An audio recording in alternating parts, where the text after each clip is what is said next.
Hello and welcome. Today we've got Lewis Herms and we are going to be discussing the Florida event, Truth Social, and the states fighting back. Now, just before we begin, you can subscribe to our Telegram channels and to nicholasveniamin.com for my free email updates. And if you're watching this for the first time on YouTube, I will leave the link below in the description for the full interview. And unless, of course, myself and Lewis can choose our words wisely due to the insane censorship. Lewis, thank you for joining me. How are you and what have you been up to? I'm fantastic, Nicholas. So awesome to be on your show as usual.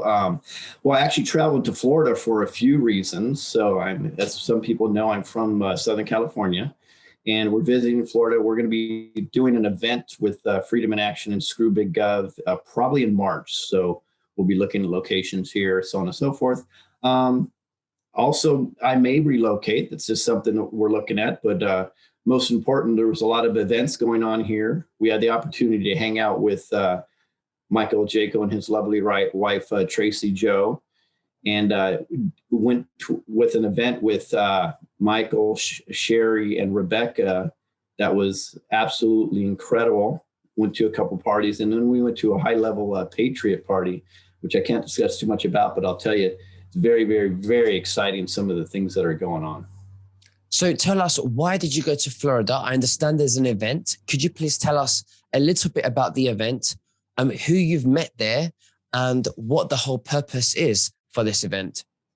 Sure. There's actually a couple events, but the first event, which is really cool, was put on by Rebecca Satori, Michael Jaco, and this wonderful lady, Sherry, who actually works with a way to create new schools, but let's say new education. I don't think they want to use schools for children so they can get positioned more in an intuitive nature when they're growing up and really expand their mind instead of being pigeonholed. And that was pretty fantastic. Rebecca was great also, but Michael Jaco, in one of the sessions, he did a group remote viewing. As you know, I've done remote viewing. I've worked with Michael. He's mentored me on that, which is really awesome. But we did a group one.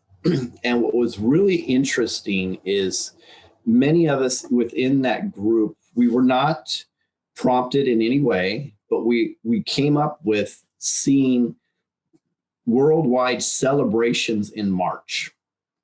Now, I heard what a lot of people said. It was fantastic. I can only specifically go to what I saw. Right. But I definitely saw celebrations in March, but I saw something really intriguing. As you know, I'm the anti-date guy. I never like to put out a date. So I'm not saying that everything's going to be fantastic by March, or we're going to be done by March, or Trump's back in office by March. I'm not saying anything of that. I can tell you, though, based on what I saw, something extraordinarily good is going to happen between now and March. Because what I saw in March is I saw crowds of very diversified people coming together in huge, large congregations of tens of thousands of people and celebrating. I mean, it felt like there was BLM people there with patriots, and it was really a very odd mix. But I saw them all celebrating. So I don't know what that is. But here's what I thought was really cool. Set my viewing aside, and what I saw, a bunch of people in the room saw the same thing. And that was a trip, right? Because nobody was prompted in the least bit. It's just, what do you see? And this is what they were coming up with. So that was pretty cool. Right. Well, before we move on, let me ask you, in this vision, where did you say that this time may have been in your vision? What part of the year? March 2022. Okay. But you're saying you're not giving dates, and I completely respect that. No. But you're saying that you're just expressing what you envisioned. That was it. That was it. And it was a big, huge celebration, and a lot of groups, diversified groups that you wouldn't normally see together were together. So I surmised that there was some big happening, some great news between now and then, and therefore that's what the celebration was about. So I'm not going to take that and try to promote myself as a date person. I disagree with all the dates. You know that. I'm pretty Absolutely. No, you're just telling us what you saw, what you viewed, what you remote viewed, and what others remote viewed also, and that you had that in common with them, and you're just stating what you envisioned. So thank you for sharing that with us. I'm sure the viewers would really appreciate that. Isn't it funny that Truth Social is coming out in February the 21st of 2022?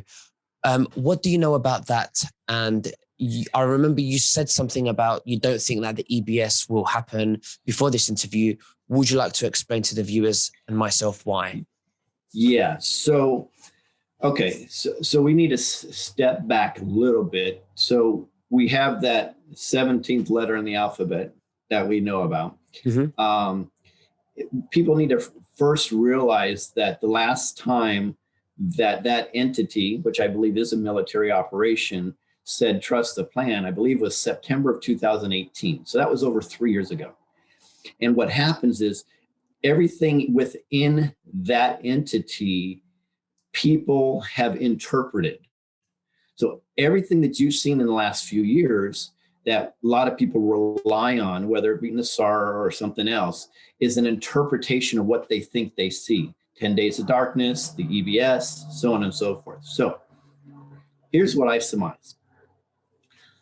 Yes, it would be so lovely to have emergency broadcast system on every mainstream media all throughout the world and suddenly wake people up. Okay. I don't think that's realistic. I understand under Starlink, people think that could happen. That's fine. I believe what makes a lot more sense, because we have to be realistic here. We are still in a battle, in a war.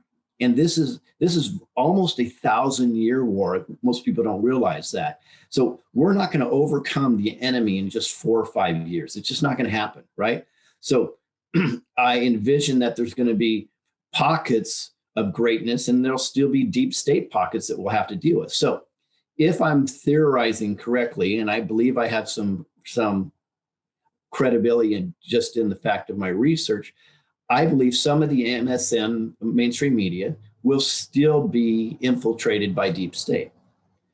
But what won't be infiltrated by deep state, and what's virtually going to be unhackable, in my opinion, is Trump's platform, Truth Social. So I believe what we're expecting in the EBS, it would be a smart place, and I believe it probably will happen on Trump's platform. So he can do the 3 days, the 8 hours, boom, boom, boom, have all the movies prepped. Now, a lot of people would say immediately, well, why would the normies go there?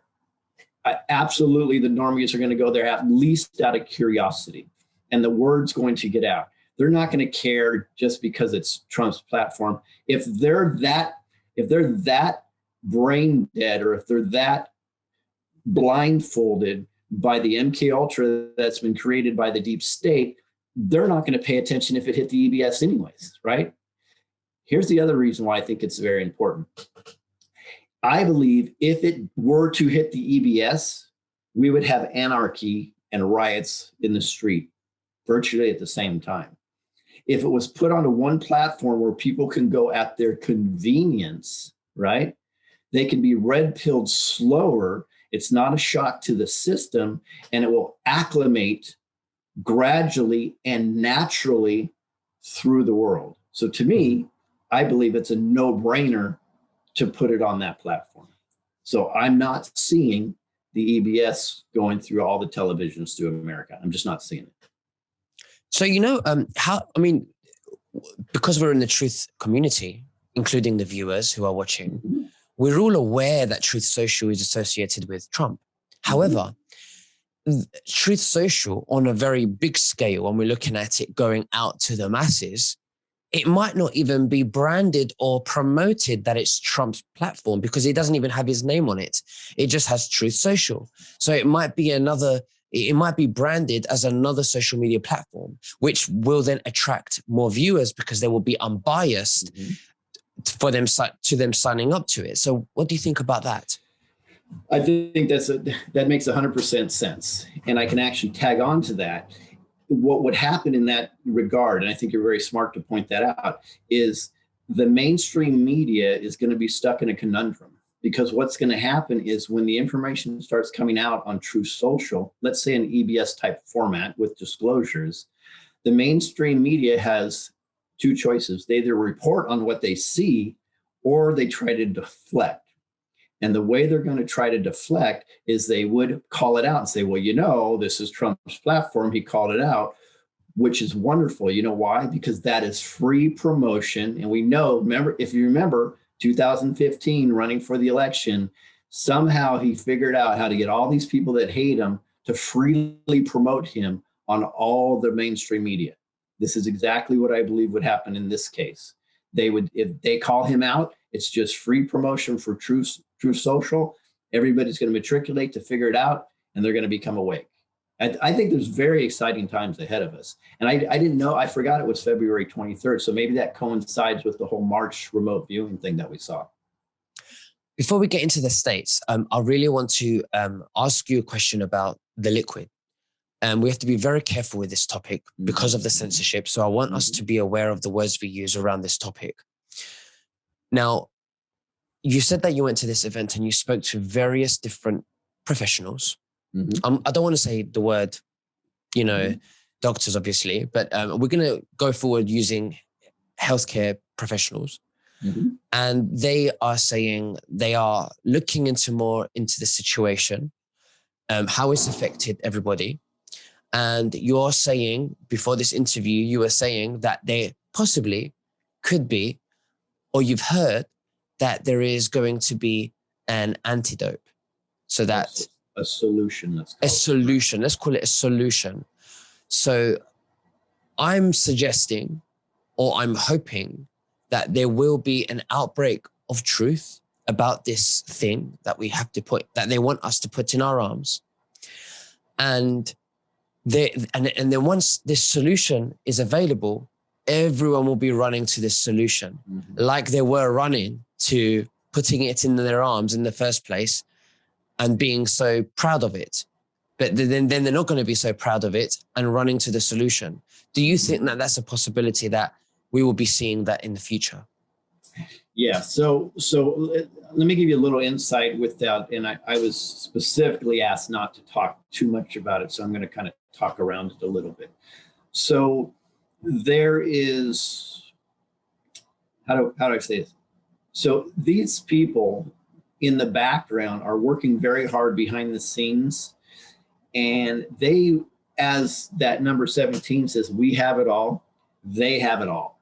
And what I mean by that is they have done every possible test on this issue that's possible. They have the pre-blood work, they have the after-blood work, they have blood work, what it looks like when they do certain things to it, and it's very positive. It's a solution to this whole thing.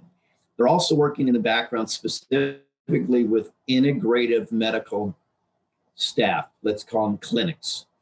And this is where this will be rolling out. So I think there's positive times to all this. I've done a little research, and the so-called thingy that goes in your arm isn't 100% of them don't seem to be the killer. You know what I mean? Okay. It seems like it could be closer, somewhere between 6 and 8%, which would be bad, but still a lot better news than we think it is, right? Now, that 6 to 8%, though, are so effective in what it does. We see the results of the heart attacks, the heart issues, the deaths, and so on and so forth, because that 6 to 8% that does go out there is so effective. So, but in the background, I can tell you, and I was shocked. I thought I had my research done. These people are way over my head, way over my head. In fact, I would say they're way over the head that even doctors that you see on all these shows, they have figured this stuff out and they have a plan. And it made me very excited to see that we have big time people in the background. Probably other people would call them white hats. I like to refer as we the people as white hats, but something's being done, and that makes me very excited. And I hope it comes out sooner than later, to be honest with you. They're still testing. And you got all this information from the Florida event that you said that you probably can't say too much about until further notice. The secondary information we're just talking about now happened to be a party that was thrown for a fairly high-level patriot that we all know by name. And I was talking to several doctors in the room, personally, one-on-one, long conversations. In fact, one of them I'll probably be on an event that they're holding back in Florida in February. So it's pretty exciting stuff. Well, I welcome you to invite them with yourself on my show where we can discuss this further in the future. I'll leave it to you. Yeah, I actually broached that subject, and they're working so heavy in the background. They're like, not yet. And one of the people will never be named. I will tell you that. Okay. So let's talk about the states fighting back. What do you know about that you wanted to share with the viewers? So the states now are I would say within countries too. It's happened within a little parliamentary session in Australia also, is they're starting to serve their so-called political elites with lawsuits all around our country in individual states. They're doing different ways. So you were saying about the lawsuits that are happening across the states. Yeah, so people are getting really active, which I love. We the people, as I keep saying, are becoming the white hats, and the white hats are going in and they're laying suits and trying to hold their representatives within even cities, within school boards even accountable. And we have what's called momentum right now, which is very important for us to get involved. And what I like to tell anybody that's out there, if you've been watching from the background and focusing on everybody doing the work or just paying attention, I think that's fantastic that you're engaged like that. But it's now time to step up and do something. Do something within your community. Have the courage to get out there, because we have the momentum. You will have the backing of tens of thousands. You may not feel like it because you're talking to your neighbors, but as soon as you get out there and do something, you're going to start noticing you'll have it. There's a gentleman, he's an admin on my Telegram. His name's Howard. He goes out with business cards all the time with great messages in regards to that sickness and in regards to the 2020 deal. And he just leaves cards all over the place to wake people up. Can you imagine if we had millions of people worldwide doing that? Because that gets them out of that mainstream media space, right? But we are individually within states. I can tell you right now, people are going into their cities, into their counties, into their sheriffs, and into the states, and they're trying to hold them accountable. And it's going to be a lot of work. What we're seeing, and I've seen it, there's a lot of good news. We're seeing continually, we're seeing companies back off the mandates now. We're seeing even states back off the mandates. Bosnia just pulled everything back, and they said we would rather deal with therapeutics. That's a whole country. We would rather deal with therapeutics than the you-know-what and the masks and everything else. So there's a lot of positive movement, but the challenge is people tend to look at the micro. And what I mean by that is they look internally to their life. So what's going on with my family and my neighbors? Oh, it sucks right now. So the whole world is going to crap. Everything's going down. We're all going to die. I mean, that's literally the vision of some people. And I think sometimes you need to look at the macro. If you look at the macro, there's a lot of great news out there. There's a lot of resignations of people. There's a lot of stuff going on. But if you look at the micro, just look for the positive in the micro. So personally say, what's going on in my life that's good? Hey, you know what? My granddaughter, she's gorgeous. She took her first steps today. Whatever it is, there's a lot of great things going on. That's this one man's opinion, but I'm also seeing it firsthand. I'm really trying to touch base with as many people and talk to as many as patriots as I possibly can, and non-patriots too. Absolutely. Well, it's definitely good to be positive and to be aware of the good news that's happening around the world. We shouldn't be really pushing fear. But Lewis Herms, it's been an absolute honor to have you. Thank you very much. Is there anything else that you'd like to say to the viewers before we finish? No, well, short and sweet, which is great. Everybody, stay positive. Look for something positive. Find the light within the darkness, and we will get this done together, because we, the people, are the white hats, and absolutely, God already won. We just need to reap the harvest. Thanks. Absolutely. You're very welcome. You take care. Bye-bye.